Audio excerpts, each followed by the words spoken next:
最高級の材料、最高級の技術、確実に物を作るってことはもう絶対だと思いますね。100分の1レベルでこう作り込んでいくんですけども、自工程に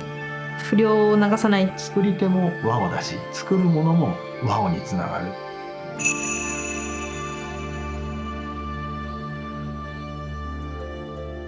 竿作りの中でですね、前工程、後工程ということでですね、セクションがある程度分かれています。我々東京工場の方では素材の生産が中心でですね、その後ナスに引き渡すというような流れになっています。やはり日本で作っているものはフラッグシップモデルであり、調子や強度にこだわったものが多くなっています。まずは企画から営業、設計とバトンをつながってきた製品をですね、狙い通りのものを作るというところが一番重要になるのかなと思います。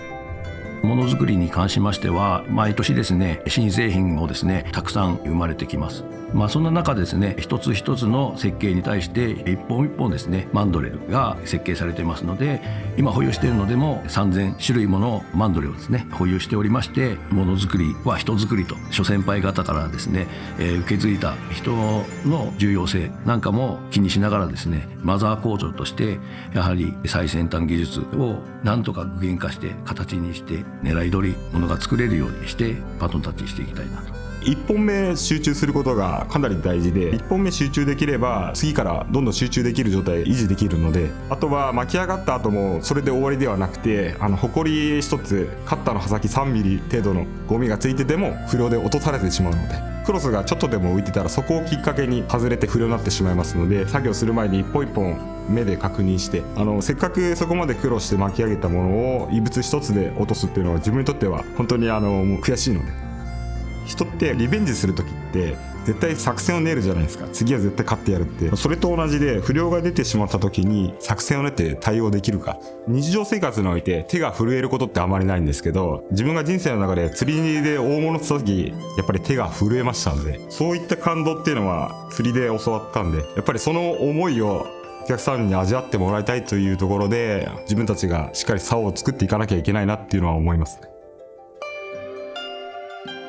東京工場から素材をもらって我々塗装と組み立てやっていくんですけども、東京工場の方はどちらかというと工業製品的な作り方で、我々の方は手作業がほとんどなんで工芸品的な作り方をしていくっていうのがほとんどになってきます。多いものだと300工程積み重なって1個の製品に仕上げていくんですけども、ちょっとした手の感覚だったりとか、あと環境の変化、そういったところっていうのは経験でしか積み上げられないところになるんで、物を作る上で水とあと空気や環境ですね、こういったところがとても重要になってくると思います。魚がたくさんこの近辺の川には住んでたりしますんで、その水のきれいさっていうのはとても誇りのところになると思います。できる限りきれいな水を使って洗浄作業とか行ってるんですけども、特に室内のクリーン度ですね、ここは非常にこだわってまして、うちのポイントとして後期塗装、下から光る塗装をするんですけども、後期塗装っていうのはとっても薄い塗膜を塗って光らせるんですね。コンマ1レベルのゴミホコリがついてると NG ですよって基準があるんですけども、自分たちのこだわりとしては本当にそこがゼロになるようにこだわり持ちながら塗装しています。塗料は生き物ってよく言われます。その時の例えば湿度、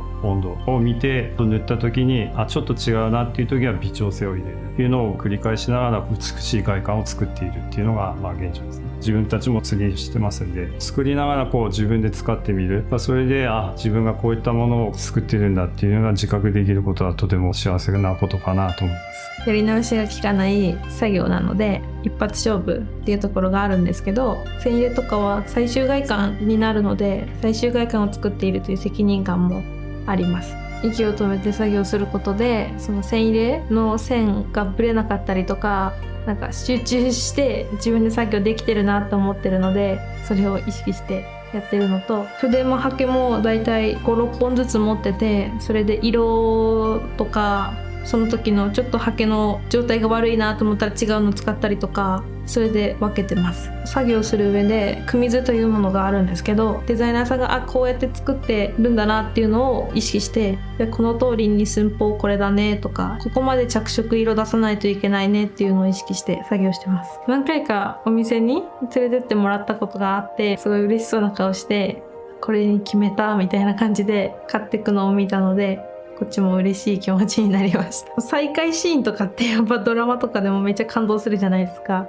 そういう釣りとかにも例えると、こういうのが欲しくてやっと出会えたみたいな、そういうのがすごい感動じゃないかなって私は思います。トップブランドを維持するんだ、我々はそういう高級品を作ってるんだ、日本でそういうのを作ってるんだっていうののベースが品質なんだっていう、そこが文化としてもこだわりで脈々と何十年もつながってるのかなっていうふうに自分は考えてます。じゃあなんでそれが支えられるのってなると、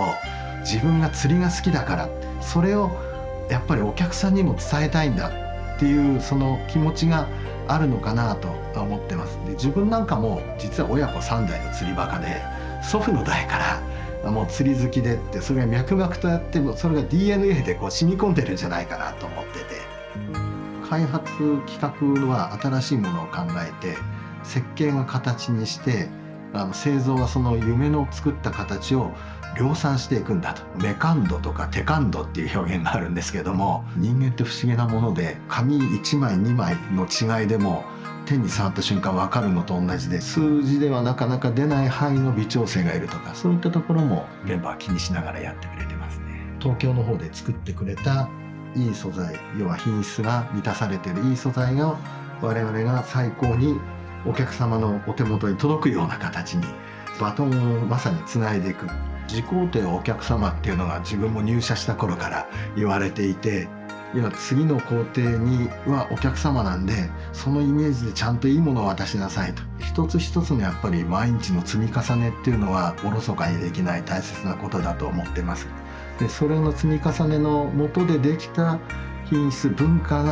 の上にできたのがダイヤブランドだと思ってますので、誇り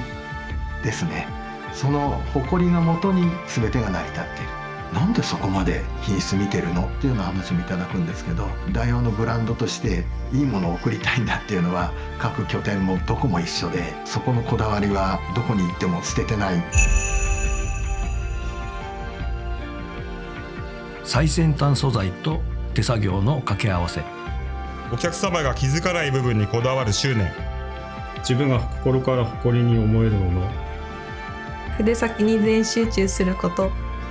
無二の親友みたいな常に横にいる相棒